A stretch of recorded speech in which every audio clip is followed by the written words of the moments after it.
লোকে বলে বলুক পাগল, লোকের কথাই হবে কি। আমি ডুব দিয়েছি মাওলার প্রেম সাগরে, আমি ঝাঁপ দিয়েছি মাওলার নূরে। মাওলা সারা আমার কি লোকে বলে বলুক পাগল, লোকের কথাই হবে কি। লোকে বলে বলুক পাগল, লোকের কথাই হবে কি। আল্লাহ পাক রব্বুল আলামিন এতগুলো নিয়ামত দিয়ে আমাদেরকে দুনিয়াতে পাঠাইছে। এই নিয়ামতের শুকরিয়া আমি আপনি যদি দুনিয়ার মধ্যে যতগুলো গাছপালা দেখতে পাইতেছি, এই সমস্ত গাছগুলোকে দিয়ে যদি কলম বানাই, আর যত সমুদ্রের নদী নালার পানি আছে এই পানিগুলো দিয়ে যদি কলমের কালি বানাই, তারপরেও রব্বে কারিমের নিয়ামতের শুকরিয়া আদায় করে লেখে শেষ করা যাবে। আল্লাহ তাআলা আমাদেরকে কত নিয়ামত দান করেছে। অন্যদিকে তাকানোর দরকার নাই। নিজের বডি টাকচার 5 ফিট 6 ফিট বডি টাকচারের দিকে যদি তাকাই, রব্বে কারিম আমাদেরকে দুটো চক্ষু দিয়েছে, দুটো কান দিয়েছে, নাক দিয়েছে, জবান দিয়েছে। আহা, আজকে তাকাইলে আফসোস লাগে।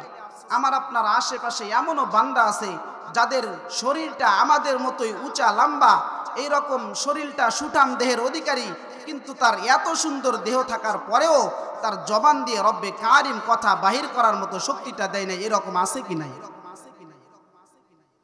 আলহামদুলিল্লাহ, আল্লাহ আমাদেরকে জবান নামক নিয়ামতটা দিয়েছে।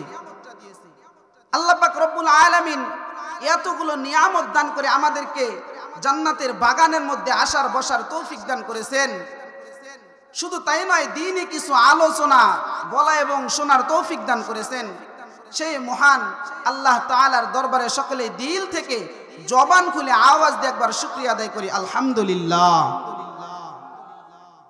একই সঙ্গে বিশ্ব মানবতার কান্ডারি মুক্তির দেশারি মোহাম্মদ আরবি সৈয়দুল কাউসার আকা আইন নামদার মদিনাহ কাতাজেদার, যাকে সৃষ্টি না করলে আসমান জমিন নদী নালা খাল বিল চন্দ্র সূর্য পাহাড় পর্বত আমি আপনি দুই চোখে যা কিছু দেখি বা না দেখি, গর্তের পিপিলিকা থেকে নিয়ে ওই সমুদ্রের মাছ পর্যন্ত রব্বে কারিম কোনো মাখলুকাতকে বানাইতেন না। সেই মহামানবের উপর সকলে ছোট্ট একটি দরুদ পড়ি, সাল্লাল্লাহু আলাইহি ওয়াসাল্লাম। আমি কোরআনুল কারীম থেকে একটা আয়াতে কারিমা তেলাওয়াত করেছি। রাসূল করিম সাল্লাল্লাহু আলাইহি ওয়াসাল্লামের অসংখ্য অগণিত হাদিসের ভিতর থেকে একটা হাদিস পড়েছি। রব্বে কারিম যদি তৌফিক দান করেন, এই কোরআনের আয়াত এবং হাদিসের উপর কিছু কথা বলা এবং শেখার চেষ্টা করব। ওমা তাওফিকি ইল্লা বিল্লাহ। কিন্তু আমি আপনাদেরকে ওয়াজ করব না, আপনাদের থেকে ওয়াজ শুনবো। আমি যদি কথা বলি, আপনারা যদি আমার সাথে কথা না বলেন, তাহলে কিন্তু মজা পাবো না। কথা বলেন ঠিক কিনা? আপনারা কথা বলবেন, আমি শুনবো, আমি বলবো, আপনারা শুনবেন, তাহলেই তো মজা পাবো। বাড়িতে মেহমান আসছে, এখন মেহমান আমাকে সালাম দিল, আসসালামু আলাইকুম ওয়া রাহমাতুল্লাহ। মেহমান আমাকে সালাম দিয়েছে, আমি যদি সালামের উত্তর না দিয়া মুখটাকে এরকম অপর দিকে ঘুরে রাখি, মেহমান মনে করবে হয়তো আমি আসাতে বেজার হয়েছে। নাকি বলেন? আমি এসেছি আপনাদের মেহমান, আমি নতুন কোনো পারসন না। আপনাদের এলাকায় আমার অনেক যাতায়াত। আমার নানা আপনাদের মসজিদের সম্মানিত কেশিয়ার সাহেব নিজামউদ্দিন মন্ডল, আমার নানা। আমি এই এলাকায় অনেকবার এসেছি। তো যাই হোক, আমি আপনাদের থেকে ওয়াজ শিখতে এসেছি। নাকি বলেন? আমি আপনাদের সাথে কথা বলবো, আপনারা আমার সাথে কথা বলবেন, তাহলেই মজা পাবো। আর যদি কথা না বলে, এই যে দেখেন মেলার মধ্যে তাকান, আজকে এই জায়গায় যে কয়েকজন লোক আছে তার থেকে বেশি লোক ওই দোকানপাট দিয়ে ঘোরাফেরা করতেছে। আল্লাহ তাদেরকে কবুল করে নাই। রব্বুল আলামিন বলতেছে, আমি ওই বান্দার দ্বারা নেকি একটা কাজ করা নেই যেই বান্দার দিকে আমি 70 বার আমি রব্বে কারিম মায়ার নজরে তাকাই। সুবহানাল্লাহ। বলতেছে আমি ওই বান্দার দ্বারা নেকির একটা কাজ করার সম্ভাবনা রাখি যেই বান্দার দিকে আমি রব্বে কারিম 10 বার মায়ার নজরে তাকাই। তাহলে আমরা যে মাহফিলে আসতে পেরেছি, বসতে পেরেছি, এটা কি নেকির কাজ না গুনাহের কাজ? তাহলে আমাদের দিকে রব্বুল আলামিন কতবার তাকাইছে? 70 বার তাকাইছে। রব্বুল আলামিন আমাদের দিকে 70 বার মায়ার নজরে তাকাইছে। এই জন্য আরেকবার শুকরিয়া আদায় করি, আলহামদুলিল্লাহ। আমি কোরআনুল কারীম থেকে একটা আয়াতে কারিমা তেলাওয়াত করেছি। রাসূল করিম সাল্লাল্লাহু আলাইহি ওয়াসাল্লামের অসংখ্য অগণিত অফুরন্ত হাদিসের ভিতর থেকে একটা হাদিস পড়েছি। আল্লাহ পাক রব্বুল আলামিন কোরআনের মধ্যে বলতেছেন, ইয়া আইয়ুহাল্লাযীনা আমানুস্তাঈনু বিস-সাবরি ওয়াস-সালাহ ইন্নাল্লাহা মা'আস-সাবিরিন। বান্দা যদি আমি মালিকের কাছ থেকে কিছু পাইতে চাও, সবুর ধারণ করো, নামাজের মাধ্যমে চাও। কিসের মাধ্যমে? নামাজের মাধ্যমে। সকলেই কথা বলতেছে না। যারা বলতেছে তাদের সাথে আমার মনে হয় সম্পর্ক ভালো, যারা বলতেছে না মনে হয় আমার সাথে রাগ করছে। একটু চেপে চেপে আসেন। আল্লাহ পাক রব্বুল আলামিন বলতেছে, বান্দা যদি আমি মালিকের কাছে কিছু পাইতে চাও, সবুর ধারণ করো, নামাজের মাধ্যমে চাও। কিসের মাধ্যমে? নামাজের মাধ্যমে চাইতে হবে। এই নামাজের মাধ্যমে দুনিয়ার মধ্যে যদি একজন মেম্বার, চেয়ারম্যানের কাছে আমি আপনি কোনো টোকনের জন্য যাই, কোনো কার্ডের জন্য যাই, কোনো না কোনো মাধ্যম লাগে কি লাগে না? তাহলে একটু যদি চিন্তা করি, দুনিয়ার মধ্যে কোনো মেম্বার, চেয়ারম্যানের কাছে গেলেই দুনিয়ার ক্ষণস্থায়ী জায়গার জন্য যদি একটা কার্ডের জন্য যদি কোনো মাধ্যম লাগে, স্বয়ং আমাকে আপনাকে যে সৃষ্টি করেছে, তামাম দুনিয়া যে বানাইছে, ওই মালিকের কাছ থেকে আমি আপনি যদি কিছু পাইতে চাই, সেই মাধ্যম লাগবে কি লাগবে না বাজান? দুনিয়ার মধ্যে যদি এমপির নিকটে আমি আপনি মোলাকাত করার জন্য যাইতে চাই, এমপির যে পিএস আছে, ওই পিএস গুলো কিন্তু আমাদেরকে এমপির নিকটে পৌঁছানোর মাধ্যম বলে দেয় না। বলে দেয় কি? বলে দেয় না। বলতেছে, যদি বলি যে মাধ্যমটা কি, এইরকম দেখা দেয়। এরকম কি? মানে টাকা দিতে হবে। কিন্তু রব্বুল আলামিন আমাদেরকে বলে দিয়েছে কোরআনের মধ্যে যে বান্দা যদি আমি মালিকের কাছে কিছু পাইতে চাও, সবুর ধারণ করতে হবে, নামাজের মাধ্যমে চাইতে হবে। কিরকম নামাজের মধ্যে ধ্যান খেয়াল থাকতে হবে? আল্লাহ পাক রব্বুল আলামিন বলতেছে, আমি নামাজকে এত মূল্যবান ভাবে বান্দার উপর নাজিল করেছি। নামাজের এত ফজিলত, কোন বান্দা বান্দি যদি দুনিয়ার মধ্যে এই যে আমি রব্বে কারিম তাদের উপরে 5 ওয়াক্ত নামাজকে ফরজ করেছি, এই 5 ওয়াক্ত নামাজ যদি কোনো বান্দা, কোনো বান্দি যদি জামাতের সাথে আদায় করে, সময় অনুযায়ী আদায় করে, আমি রব্বুল আলামিন এত বড় কুদরতওয়ালা, এত বড় রহমান, এই 5 ওয়াক্ত নামাজ জামাতের সাথে আদায় করার কারণে আমি রব্বুল আলামিন ওই বান্দার আমল নামায় 50 ওয়াক্ত কবুলিয়াত নামাজের সব লিখে দেন। অকুন সুস্তি নামাজে পানজে গানা ফাওয়াইলুল লিল মুসাল্লিন আল্লাযিনা মুমিনারা ইনামাজে ইনদা বেদার ইস্তাইনু আয়াতে কুরআন বাখা। ওরে নবীর উম্মতের দল, মালিকের হুকুমগুলো যদি তুমি পঙ্খানুভাবে আদায় করিয়া চলতে পারো, রসুলের সুন্নতকে যদি গলার মালা বানায় নিতে পারো, হাসরের ময়দানে তোমার আমার জন্য আল্লাহ বানায় রাখছে জান্নাত। আল্লাহর হুকুমগুলো যদি মানতে পারি বাজান, রসুলের সুন্নতের মধ্যে যদি আমি আপনি চলতে পারি, রসুলের সুন্নতকে যদি গলার মালা বানায় নিতে পারি, তাহলে হাসরের ময়দানে আল্লাহর পয়গম্বর তার পবিত্র জবানের ধারা বলতেছে, মান আহাব্বা সুন্নতি ফাকাদ আহাব্বানি ওয়া মান আহাব্বানি কানা মাই ফিল জান্নাহ। যে উম্মত দুনিয়ার মধ্যে আমি নবীর একটা সুন্নতকে মোহাব্বত করলো, সে যেন আমি নবীকে মোহাব্বত করলো। আর যেই উম্মতটা আমি নবীকে মোহাব্বত করলো, ওই হাসরের ময়দানে ওই উম্মতটা হাসতে হাসতে আমি নবীর সাথে জান্নাতে পৌঁছে যাব। নামাজের দাম আছে কি নাই? এই নামাজ বাদ দিয়ে আজকে হেলাই হেলাই সময় কাটায় দিতেছে, এরকম মানুষ আছে কি নাই? হেলাই হেলাই কার্য নষ্ট রে, পুরুষ নষ্ট হাটে, ভাঙা রাস্তায় গাড়ি নষ্ট, নারী নষ্ট পুকুরের ঘাটে রে। হেলাই হেলাই কার্য নষ্ট রে, ঠিক কিনা? পান সুরুটে পয়সা নষ্ট, যুবক নষ্ট মদে, ঠিক কিনা? মদ করে এই জামানার মধ্যে আছে কি নাই? পান সুরুটে পয়সা নষ্ট, যুবক নষ্ট মদে, কুসমাজে গেরাম নষ্ট, খাদক নষ্ট সুধে, ঠিক কিনা? সুদখোর জামানার মধ্যে আছে কি নাই? আমি বলবো অ্যাকশন অ্যাকশন, আপনারা বলবেন ডাইরেক্ট অ্যাকশন। আমি বলবো সুদখোরের বিরুদ্ধে, আপনারা বলবেন ডাইরেক্ট অ্যাকশন। নাকি ভয় পাইতেছেন আপনারা? Action action. আর একটু জোরে বলতে হবে বাজান।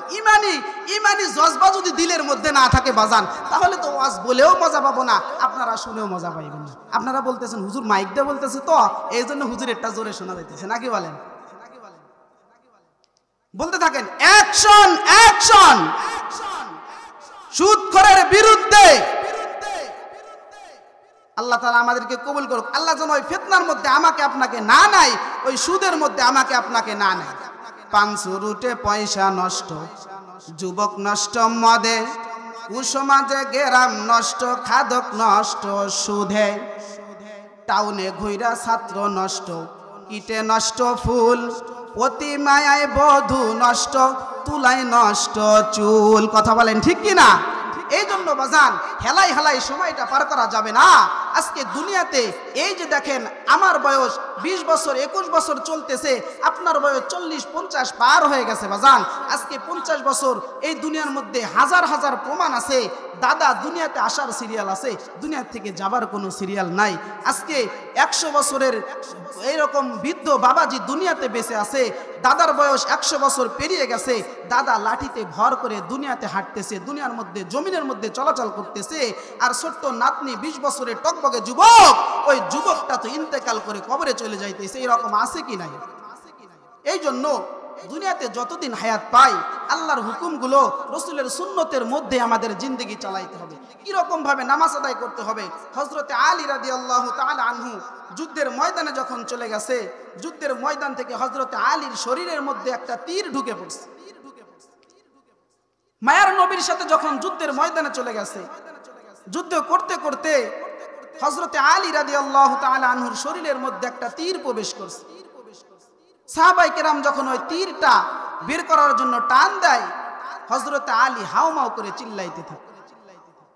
সাহাবায়ে কেরাম মায়ার নবীর কাছে গিয়ে বলতেছেন, ইয়া রাসূলুল্লাহ, ইয়া হাবিবাল্লাহ, ওগো আল্লাহর নবী, যুদ্ধের ময়দান থেকে, জিহাদের ময়দান থেকে হযরতে আলীর শরীরের মধ্যে একটা তীর ঢুকছে। ওই তীরটা তো বাহির করার জন্য যখন আমরা টান দেই, আলী তো হাউমাউ করে চিল্লাইতে থাকে, তার শরীর থেকে তীরটা তো বাহির করা যাইতেছে না। কারণটা কি, হিকমতটা কি, এখন কি করা যায়? মায়ার নবী বলতেছে, ও সাহাবায়ে কেরাম, আলীর শরীর থেকে ওই সময় তোমরা তীরটা বাহির করবা আলী যখন স্বয়ং আল্লাহর সামনে দণ্ডায়মান হয়ে যায়। বলেন আল্লাহু আকবার। হযরতে আলী রাদিয়াল্লাহু তাআলা আনহু দিনের জন্য, আল্লাহর জন্য, রসুলের জন্য কত কষ্ট করেছে, তারা কত জিহাদ করেছে, তাদের জীবন, জান, মাল সবকিছু আল্লাহ রাস্তায় বিসর্জন দিয়েছে, এত কষ্ট করেছে। তারা দুনিয়া থেকে জান্নাতের টিকিট পাইছে। দুনিয়াতে জান্নাতের টিকিট পাইয়াও তো সাহাবায়ে কেরাম কান্না করে।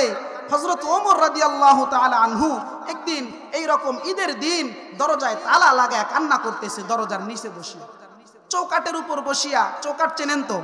চৌকাটের উপর বসিয়া হযরতে আলী রাদিয়াল্লাহু তাআলা আনহু কান্না করতেছে। পাশ দিয়ে যাইতেছিল হযরতে আবু হুরায়রা রাদিয়াল্লাহু তাআলা আনহু। আবু হুরায়রা ওমরকে বলতেছে, ভাই ওমর, আজকে তো ঈদের দিন, খুশির দিন, তুমি আজকে ঈদের দিন কেন কান্না করতেছো? ওমর বলতেছে, ভাই আমি তো কান্না করতেছি, সারাটা মাস রোজা সিয়াম সাধনা করলাম, আল্লাহর কাছে কবুল হইল কিনা চিন্তা। বলে, ও ওমর, দুনিয়া থেকেই তো তুমি তো জান্নাতের টিকিট পাইছো।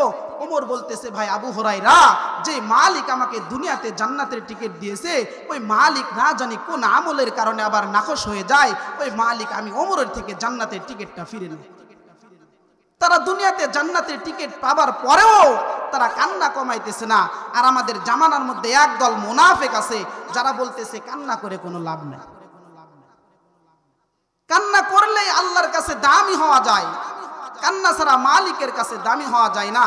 বলতেছিলাম, হযরতে আলীর শরীরের মধ্যে যখন তীর ঢুকছে, সাহাবায়ে কেরাম তীরটা বাহির করবে, মায়ার নবীর কাছে বলতেছি, ইয়া রাসূলুল্লাহ, ইয়া হাবিবাল্লাহ, তীরটা কোন সময় বাহির করা যায়? আল্লাহর পয়গম্বর বলতেছে, ও সাহাবায়ে কেরাম, আলী যখন আল্লাহর সামনে দণ্ডায়মান হয়ে যাবে, দাঁড়ায় যাবে, নামাজের মধ্যে দাঁড়ায় যাবে, তখন আলীর শরীর থেকে তোমরা তীরটা বাহির করবে। হযরতে আলী রাদিয়াল্লাহু তাআলা আনহু যখন এইরকম নামাজে দাঁড়ায় গেছে, নামাজের মধ্যে সাহাবায়ে কেরাম হযরতে আলীর শরীর থেকে তীরটা বাহির করছে। বাহির করার পর নামাজ যখন শেষ হয়ে গেছে, হযরতে আলী রাদিয়াল্লাহু তাআলা আনহুকে সাহাবায়ে কেরাম বলতেছে, ও ভাই আলী, নামাজের বাইরে যেই সময়ে তোমার শরীর থেকে তীরটা বের করার জন্য টান দিয়েছিলাম, তুমি তো হাউমাউ করে চিল্লাইতেছিলা, কিন্তু তুমি খোদার কসম করে বলবা এই যে নামাজের মধ্যে তুমি দাঁড়াছিলা, তোমার শরীর থেকে যে তীরটা বাহির করেছি তুমি কি পরিমাণ ব্যথা অনুভব করেছো। হযরতে আলী রাদিয়াল্লাহু তাআলা আনহু বলতেছে, ভাই ওই আল্লাহর সাত ও সিফাতের কসম, আমি নামাজের বাইরে তোমরা তীর টান দিলে আমি যে পরিমাণ ব্যথা পেয়েছি, দুনিয়ার মধ্যে একটা পিপিলিকা কামড় দিলে যে পরিমাণ ব্যথা, নামাজের বাইরে আমি খুব প্রচুর পরিমাণে ব্যথা অনুভব করেছি, কিন্তু নামাজের মধ্যে তোমরা যখন আমি আলীর শরীর থেকে তীরটা বাহির করছো, আমি আলী দুনিয়ার মধ্যে পিপিলিকা কামড় দিলে যেই পরিমাণ ব্যথা, আমি আলী ওই পরিমাণ ব্যথা অনুভব করি নাই। সুবহানাল্লাহ। তাদের নামাজের মধ্যে কিরকম ধ্যান ছিল, খেয়াল ছিল, আর আজকে আমার আপনার নামাজের মধ্যে কিরকম ধ্যান, কিরকম খেয়াল। আজকে নামাজ আদায় করতেছি, আমার দিলটা চলে গেছে পূর্ব দিকে চড়ার মধ্যে, জমিনের মধ্যে। আজকে নামাজ পড়তেছি, নামাজের মধ্যে দাঁড়াইছি, মনে মনে চিন্তা আসতেছে উত্তর চড়ার জমিটাতে তো সার দেই নাই। এরকম চিন্তা আসে কি আসে না? আপনাদের এলাকায় হয়তো নাই, আমার এলাকায় এমনও কিছু আল্লাহর বান্দা আছে যারা নামাজের মধ্যে দাঁড়াইয়া, মসজিদের মধ্যে দাঁড়াইয়া সারা মসজিদের কয়টা ফ্যান এইরকম গুনতে থাকে। আমরা দোয়া করবো আল্লাহ যেন ওই বান্দাদেরকে হেদায়েত দেয়, বলেন আমিন। বলতেছিলাম হযরতে আলী রাদিয়াল্লাহু তাআলা আনহু যখন এই কথা বললেন, সমস্ত সাহাবায়ে কিরাম অবাক হয়ে গেলেন, বলতেছেন ইয়া রাসূলুল্লাহ, ইয়া হাবিবাল্লাহ, আলীর তো নামাজের মধ্যে এই পরিমাণে ধ্যান এসে গেছে, আমরা নামাজের মধ্যে কেমনে ধ্যান আনবো? আল্লাহর পয়গম্বর বলতেছো, সাহাবায়ে কেরাম তোমরা যখন নামাজে দাঁড়াইবা, নামাজে দাঁড়ানোর পর এইরকম ভাবে চিন্তা করবা, এইরকম চিন্তা দিলের মধ্যে নিবা যে তুমি স্বয়ং আল্লাহর সামনে দাঁড়িয়ে আসো, সামনে আল্লাহ পাক রব্বুল আলামিন দাঁড়া আছে, তুমি তার কুদরতি পায়ে সেজদা করতেছো, পিছনে মালাকুল মউত দাঁড়া আছে। তোমার নামাজটা যখন শেষ হবে, মালাকুল মউত তোমার উপরে আঘাত করবে, তোমার রূহটাকে নিয়ে আরশের দিকে রওনা দিয়ে দিবে, তোমার বাম দিকে জাহান্নাম। তুমি যদি নামাজটা ঠিকমতো আদায় না করো, তোমাকে জাহান্নামে যাইতে হবে, এই জাহান্নামের ভয় দিলের ভিতরে নিবা। ডান দিকে জান্নাত, তুমি যদি আল্লাহকে খুশি করার জন্য নামাজটা পড়তে পারো, তাহলে তোমার জন্য জান্নাতটা হয়ে যাবে। এই রকম চিন্তা ফিকির নিয়ে যদি তুমি নামাজে দাঁড়াইতে পারো, আল্লাহর কসম করে বলতে পারি ওই নামাজই তোমাকে জান্নাত পর্যন্ত পৌঁছাবে। এই জন্য আল্লাহ পাক দুনিয়াতে যতদিন হায়াত দিক না কেন, মালিকের হুকুম, রসুলের সুন্নাহর মধ্যে আমাদেরকে জিন্দেগি চালাইতে হবে। অন্য কোনো পথ আসেনি, অন্য কোনো পথ নাই, নামাজের মধ্যেই চালাইতে হবে। আল্লাহ পাক রব্বুল আলামিন এতগুলো নিয়ামত আমাকে আপনাকে দিয়ে রাখছে, কিন্তু এই নিয়ামতের শুকরিয়া আদায় করতেছি না। আজকে দেখেন এই যে রাত্র হইতেছে, রাত্র চলে যাইতেছে, দিন আসতেছে, আবার এই দেখেন কত রকমের আল্লাহ পাকের নিয়ামত, যেদিকে তাকাই মালিকের নিয়ামতের কোনো অভাব নাই। মালিকের নিয়ামতের শুকরিয়া আদায় করে শেষ করা যায় না। রব্বে কারিম আমাদেরকে এতগুলো নিয়ামত দিয়ে ভরপুর করে রাখছে, কিন্তু আজকে আমরা মালিকের নিয়ামতের শুকরিয়া আদায় করতেছি না। আমরা তো কাইফা তাকফুরুনা বিল্লাহ, মালিকের কুফরির মধ্যেই সর্বদা লুকায় আছি, ডুবে আছে। কিন্তু মালিকের নাশুকরি করা যাবে না। আজকে মালিক আমাদেরকে কতগুলো নিয়ামত দিয়েছে দেখেন। আচ্ছা মানুষ বলো দেখি, রাত্রি কেন কালো? সূর্য বলো কোথা থেকে পাইলো এত আলো? ফুলগুলো নানান রকম কেমন করে হয়? পাতাগুলো সবুজ বটে, ফুলের মতন নয়, ঠিক কিনা? আবার পশু পাখি কয় না কথা, মানুষ কেন কয়? বলো বলো ওহে মানব সব কেমন করে হয়? ভাবি সবই এই সব মহান প্রভুর দান, নত শিরি সিজদা করো ওহে মুসলমান। ডিমগুলো একই রকম, পার্থক্য নয় মোটে, তবে সাদা কালো বাচ্চাগুলো কেমন করে ফোটে, ঠিক কিনা? আজকে ডিম, প্রত্যেকটা ডিম কিন্তু একই রকম দেখতে, কিন্তু ওই ডিমের মধ্য থেকে একটা বাচ্চা হইতেছে সাদা আর একটা বাচ্চা হইতেছে কালো। ও মানুষ, দুনিয়ার মধ্যে তুমি শয়তানের ধোকায় পড়ে আসো, আল্লাহকে ভুলে গেছো, কিন্তু তুমি পাক্কা ইরাদা করে নাও, মালিকের কুদরতি পায়ে যদি সেজদা না করো বাজান, রাসূলের সুন্নাহর মধ্যে যদি জিন্দেগি না চালাও, তোমার আমার জন্য অপেক্ষা করতেছে আল্লাহর তৈরি জাহান্নাম। এই জন্য আল্লাহর হুকুমগুলো আদায় করতে হবে, রসুলের সুন্নতগুলো আদায় করতে হবে, রসুলের সুন্নতকে নিজের গলার মালা বানায় নিতে হবে। আজকে তো এই দুনিয়ার মধ্যে আসিয়া মালিকের সাথে কুফরি করতেছি, মালিকের সাথে শিরিকি করতেছি, মালিকের হুকুমগুলো মানতে চাইতেছি না, রসুলের সুন্নতগুলো মানতে চাইতেছি না। কিন্তু মালিক আমাদেরকে এতগুলো নিয়ামত দিয়ে রাখছে, মালিকের নিয়ামতের একটা নিয়ামতের শুকরিয়া আমি আপনি আদায় করতেছি। আল্লাহ পাক কোরআনের মধ্যে বলতেছেন, يوم لا ينفع مال ولا بنون। আর একটু জোরে বলতে হবে বাজান, ইল্লা মান আতাল্লাহ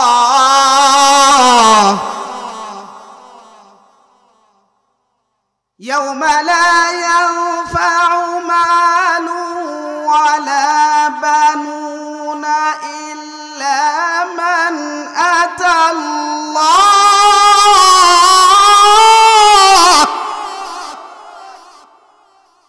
আল্লাহর কোরআন পড়লেই মজা নাকি বলেন? যারা পড়তে পারি না, আহা আফসোস। আল্লাহ আমি দোয়া করি, আল্লাহ যারা তোমার কোরআনকে পড়তে পারে না, মালিক তুমি তাদের সকলের সিনার মধ্যে গায়বী ইলম দিয়ে তাদের সিনাকে কোরআন দ্বারা ভরপুর করে দাও। আল্লাহর কোরআন পড়লেই মজা, পড়লেই মজা। আল্লাহ পাক রব্বুল আলামিন কোরআনের মধ্যে বলতেছে, ইয়াউমা লা ইয়ানফাউ মালুন ওয়ালা বানুন ইল্লা মান আতাল্লাহা বিকলবিন সালিম ওয়া উজলিফাতিল জান্নাতু লিল মুত্তাকিন। আল্লাহ তাআলা ওই ঘটনার দিকে উদ্দেশ্য করে বলতেছে, কোনো কিছু তোমার কাজে আসবে না। মালু হে মালদার, তোমার মাল কোনো কাজে আসবে না। ওয়ালা বানুন, তোমার সন্তান সন্তাদিও কোনো কাজে আসবে না। ইল্লা মান আতাল্লাহ, ইল্লা মান আতাল্লাহ বিকলবিন সালিম। আল্লাহ তাআলা রব্বুল আলামিন বলতেছে, বান্দা তোমার একটা জিনিস আমার কাছে আসবে, সেটা হলো তুমি যদি সহি কলব নিয়ে আমি মালিকের কাছে দাঁড়াইতে পারো। হাসরের ময়দানে সহি কলব নিয়ে আমি মালিকের কাছে আসার কারণে আমি মালিক তোমার জন্য রেখে দিব জান্নাত।